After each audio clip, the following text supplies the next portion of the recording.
आपको मुझे कोई सफाई देने की ज़रूरत नहीं। मुझे पता है कि आप ऐसे इंसान नहीं हो कि आपकी दोस्त रौनक की फियांसे और आपके बीच में कोई ऐसा रिलेशनशिप होगा। लेकिन लिली की हालत। कुछ भी कहने की ज़रूरत नहीं।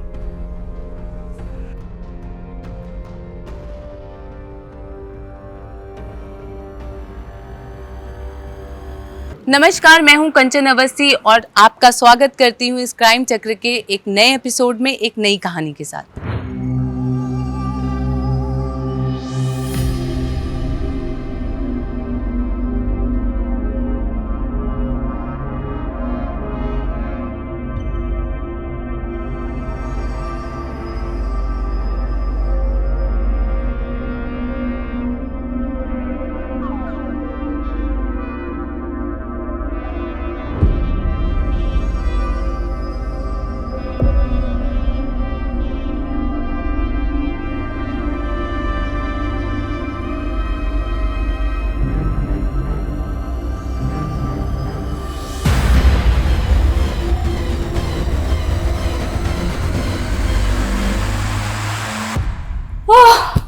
शिट, तुम पागल हो गए हो क्या?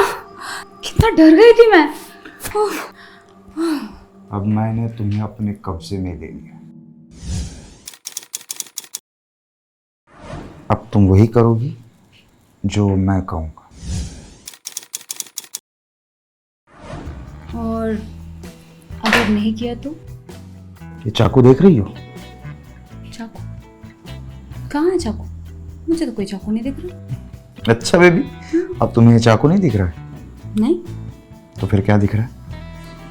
मुझे तो बस आप दिख रहे हैं, वो भी रोमांटिक मूड में।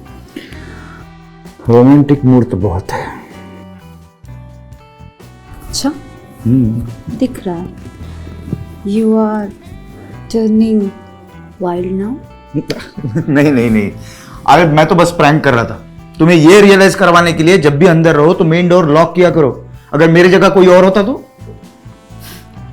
आपकी जगह कोई नहीं ले सकता। अच्छा, ऐसी क्या खास बात है मुझ में? रुको बताती हूँ।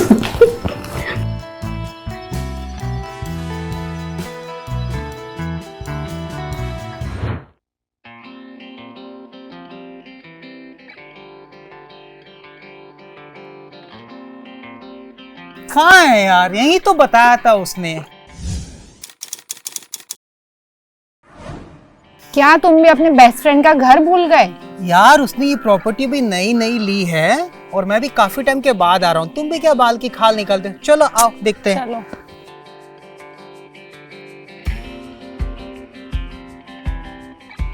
ये तो रहा, आओ।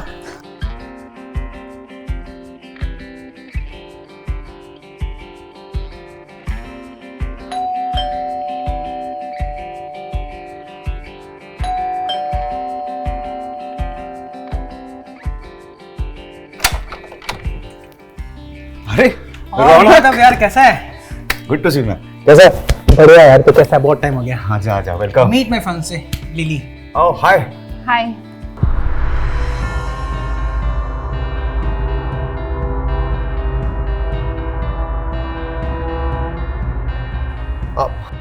अरे आओ, आइए प्लीज प्लीज।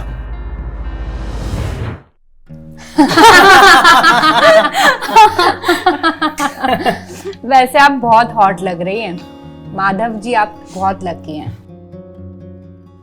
Thank you. वैसे आपका घर ढूंढने में बहुत दिक्कत हुई। बताइए कैसा दोस्त है रौनक? आज तक आपके घर ही नहीं आया। दरअसल मैं सॉरी बोलता हूँ। एक्चुअली जब से घर लिया है ना, मैं ही रौनक को बुला नहीं पाया। सोच रहा था तुम दोनों को साथ ही बुलाऊंगा। अरे माधव ने 2-3 दफा बोला भी था, लेकिन तुम ही नहीं फ्री थी लिली। कोई बात नहीं, अब तो मैंने घर देख लिया है, तो जब भी बुलाओगे मैं आ जाऊंगी, भले ही रौनक बिजी रहे। अरे क्यों नहीं, आपका घर है, कभी भी आइए।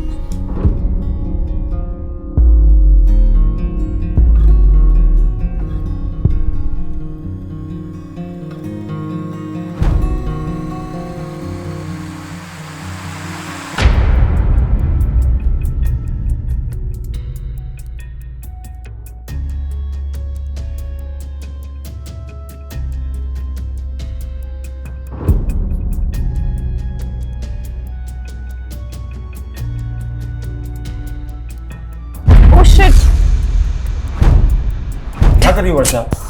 ओ आई एम सॉरी, मेरी वजह से आपकी पूरी ड्रेस गीली हो गई। कोई Sorry। बात नहीं, आपके पास दूसरी ड्रेस होगी ना, मैं चेंज कर लेती हूँ। हाँ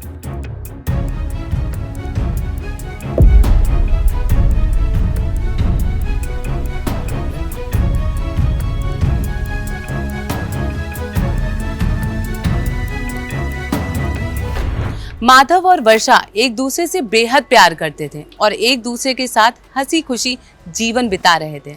एक छोटे से शहर में अपने छोटे से परिवार के साथ एक अच्छी सी नौकरी हो और जिंदगी हंसते खेलते कटे तो एक इंसान को इससे ज्यादा और क्या चाहिए होता है। लिली और रौनक भी एक दूसरे से बेहद मोहब्बत करते थे, पर उनकी मोहब्बत में वो बात नहीं थी।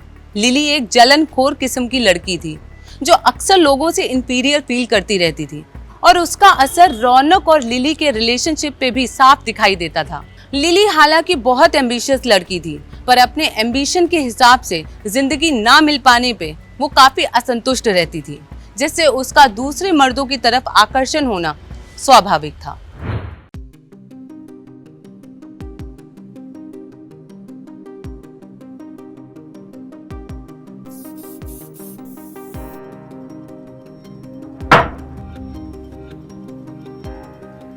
इतनी सुबह सुबह तैयार होकर कहाँ जा रही हो? कहीं नहीं, जब कहीं जाना नहीं तो तैयार क्यों हो रही हो? मेरी मर्जी। अब तैयार होने के लिए भी तुम्हें पूछूं क्या? अरे पर इतनी सुबह सुबह मुझे डिस्टर्ब हो रहा है ना यार। तुम्हें पता नहीं क्या परेशानी है। सुबह के 10 बज रहे हैं और तुम्हें सोना है। ये देखो मेरी ड्रेस कैसी लग रही है।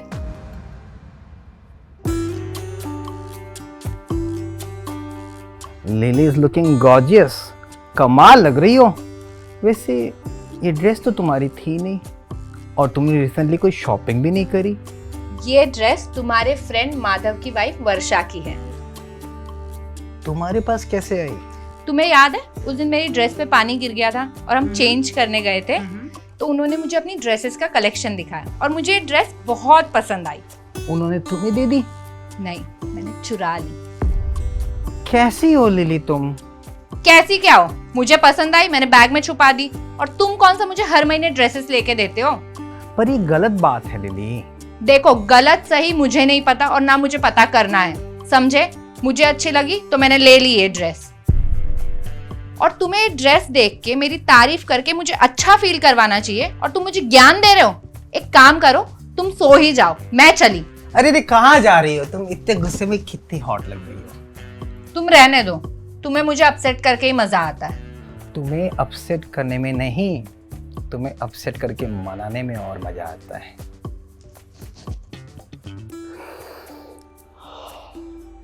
कमाल लग रही हो। क्या खुशबू है, ऐसे लग रहा है अफसरा से हम जमीन पे उतर आई है। अब मुझे लगता है कि ये ड्रेस वापस से अलमीरा में रखने का वक्त आ गया है।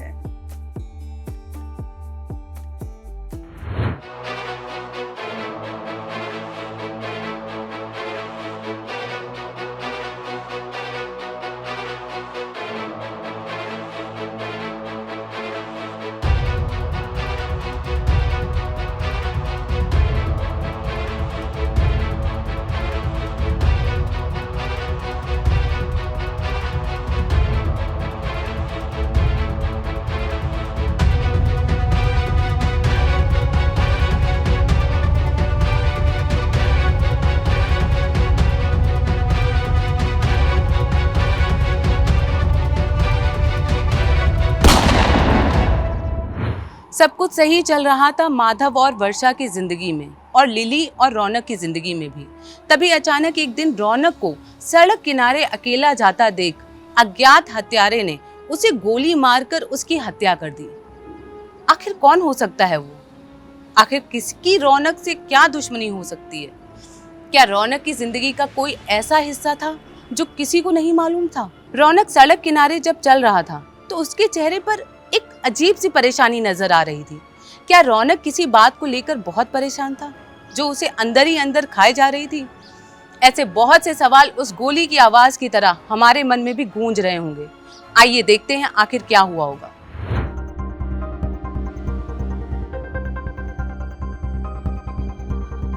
मरने वाले का नाम रौनक सिंह है। वो प्राइवेट कंपनी में काम करता था और उसका परिवार अलग शहर में रहता है। आसपास किसी ने कल किसी को आते जाते देखा? नहीं सर, ये जगह वैसे भी सुनसान रहती है, यहाँ से कोई आता जाता नहीं है। फिर भी रौनक ये रास्ते से कैसा है पता नहीं। गोली बहुत करीब से चलाई गई है, लगता किसी जान पहचान वाले का काम है। You are sure sir? Not sure. Dead body के अंडर आर्म के पास खून के चींटे मिले थे।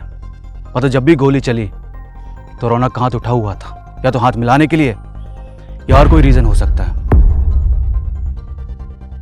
उसने अपने बचाव के लिए और भागने की कोशिश नहीं की।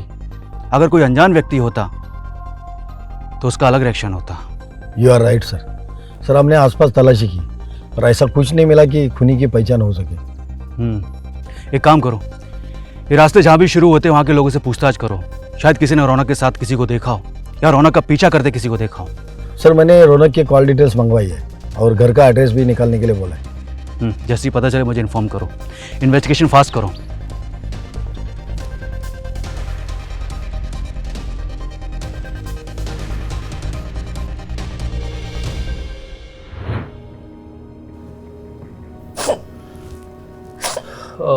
लिली जी प्लीज़ संभालिए खुद को।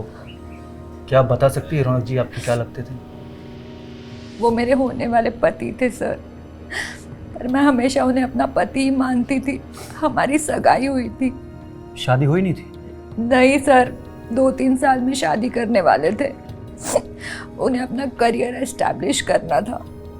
उनकी किसी से जाति दुश्मनी या आपके नज़र में ऐसा कुछ आया कि कोई उनको मारना चाहता है? जी नहीं सर, वो बेहद शरीफ इंसान थे। उनकी किसी से कोई दुश्मनी नहीं थी। ऐसा होता तो मुझे ज़रूर बताते। प्रॉपर्टी को लेकर कोई विवाद या कोई किसी किस्म का दबाव हो, जैसे कर्ज वगैरह? अक्सर लोग पैसों के लालच में ऐसी वारदात को अंजाम देते हैं। नहीं सर, ऐसा तो कुछ भी नहीं था, और अगर होगा भी तो शायद मुझे आइडिया नहीं है। मैं कुछ क्लियर बता नहीं सकती। लिली जी, हमें आपके घर की तलाशी लेनी होगी, शायद कोई सुराग मिले। हमें आपका कोऑपरेशन चाहिए। जी सर। सर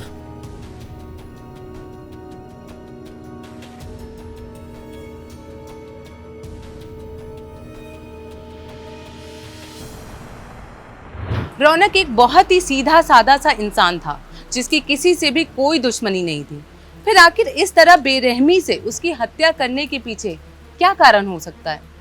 पुलिस ने जब रौनक के घर की तलाशी ली तो पुलिस के हाथ ऐसा कोई सबूत नहीं लगा या ऐसा कोई सुराग भी नहीं मिला जिससे केस की छानबीन में कुछ मदद मिल सके। पुलिस ने अपने एरिया के सभी हिस्ट्री शीटर्स के बारे में भी जानकारी इकट्ठा की।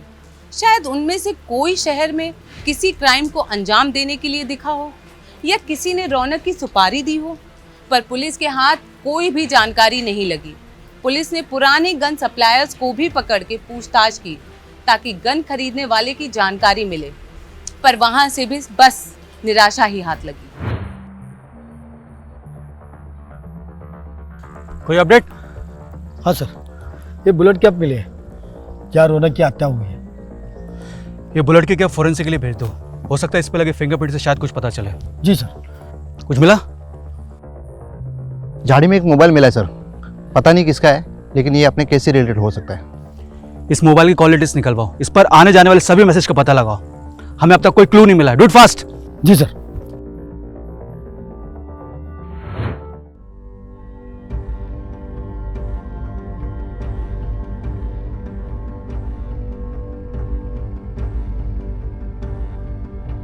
आपको पता चला आपके दोस्त रौनक की किसी ने गोली मारकर हत्या कर दी?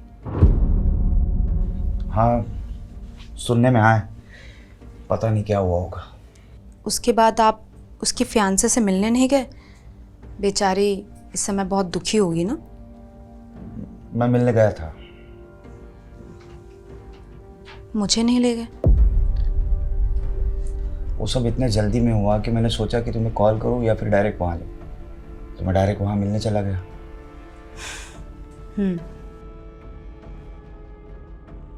आपको मुझे कोई सफाई देने की ज़रूरत नहीं। मुझे पता है कि आप ऐसे इंसान नहीं हो कि आपके दोस्त रौनक की फियांसे और आपके बीच में कोई ऐसा रिलेशनशिप होगा। लेकिन लिली की हालत। भी कहने की जरूरत नहीं।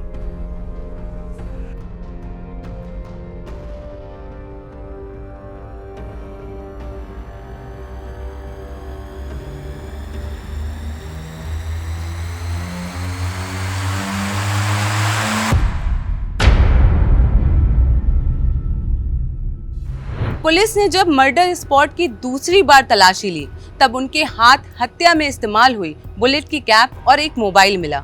फॉरेंसिक लैब से बुलेट पे लगे फिंगरप्रिंट्स तो मिल गए, पर उससे मैच करने के लिए कल्प्रिट का सुराग नहीं मिल रहा था।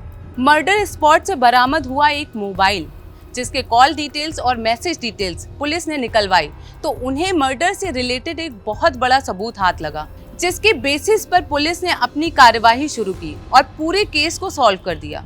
बस बाकी था तो कल्प्रिट से हत्या की वजह जानना। आखिर कौन था ये हत्यारा और क्यों उसने रौनक को मौत के घाट उतारा, आइए देखते हैं। वर्षा और माधव, अच्छा खेल रचाया तुम दोनों ने रौनक के मर्डर का।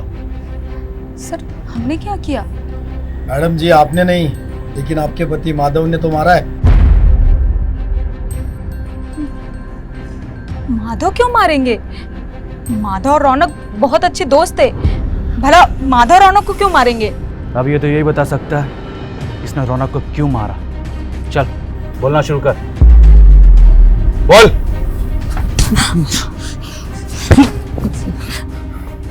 हमारे पास मर्डर की बुलेट की कैप है जिसमें फिंगरप्रिंट्स हैं और उस फिंगरप्रिंट्स को तेरे फिंगरप्रिंट से मैच होते टाइम नहीं लगेगा। और जिस सड़क किनारे रौनक का मर्डर हुआ वह थोड़ी दूर पर एक चाय वाले ने रौनक को किसी के साथ बहस करते हुए देखा और तेरी पहचान भी हो जाएगी। और जहां मैं मोबाइल मिला रौनक का उसका दूसरा नंबर था जिस पर आखिरी कॉल तेरा गया था। इतने सबूत काफी हैं तुझे सलाह को पीछे करने के लिए। चल अब बता, अपने दोस्त को क्यों मारा? बोल। काहे का दोस्त सर? गद्दार था साला। मेरी बीवी वर्षा के साथ अवैध संबंध थे उसके।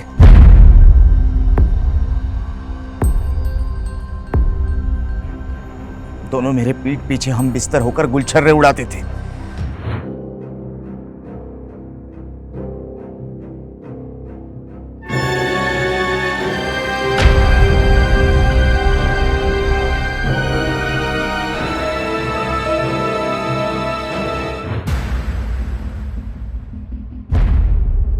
मैंने अपनी आंखों से देखा था।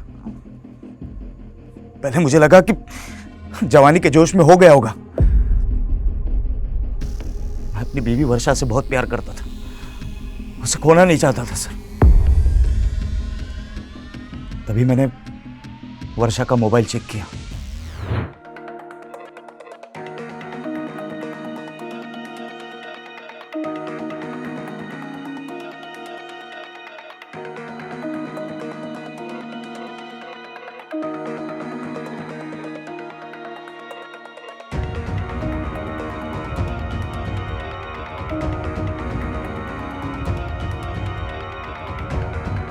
वर्षा और रौनक भागने का प्लान कर रहे थे।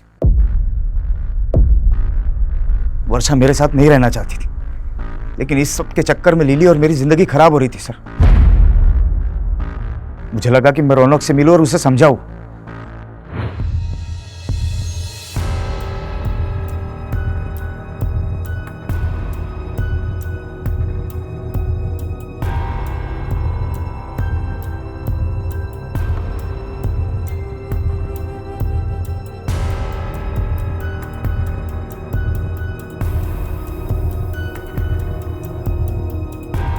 मैंने रौनक को बहुत समझा, लेकिन वो अपनी गलती मानने को तैयार ही नहीं था। तभी मैं अपने घर से गन लेकर निकला, सोचा कि उसे डराऊंगा, लेकिन वो मानने को तैयार नहीं था। मजबूरन मुझे उसे मौत के घाट उतारना पड़ा।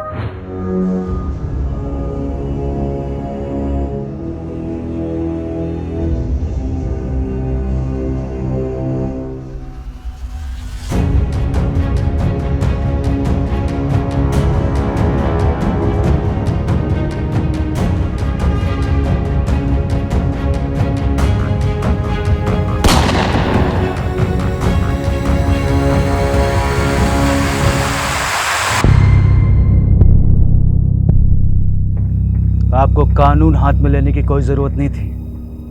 आप इस मसले को कोर्ट में जाके सुलझा सकते थे, वर्षा से अलग होकर नई जिंदगी शुरू कर सकते थे। अब बाकी की जिंदगी जेल में काटना।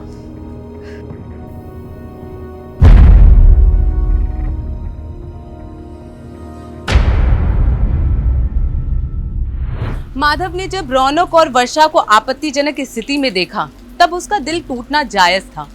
रौनक और वर्षा ने माधव और लिली को धोखा तो दिया ही था, साथ ही रौनक और वर्षा भागने का प्लान भी बना रहे थे। और जिस रात रौनक का मर्डर हुआ ठीक उसी रात वो शहर छोड़ के जाने वाले थे। जब ये सब जानकारी माधव को हुई वर्षा का फोन चेक करने पे, तो उसने रौनक को उसके दूसरे नंबर पर फोन करके मिलने बुलाया। रौनक ये दूसरा नंबर वर्षा से बात करने के लिए इस्तेमाल करता था। माधव के पास एक लाइसेंस्ड बंदूक थी, वो उसे अपने साथ लेके निकला था, पर पहले उसे रौनक को समझाया। जब बात नहीं बनी तो उसने रौनक की हत्या कर दी। प्यार अक्सर इंसान को किस कदर अंधा बना देता है कि वो सही गलत सोच भी नहीं पाता। मैं हूं कंचन अवस्थी और अब आपसे विदा लेती हूं। फिर मिलेंगे क्राइम चक्र के एक नए एपिसोड में एक नई कहानी के साथ। तब तक के लिए सावधान रहिए, सतर्क रहिए। जय हिंद।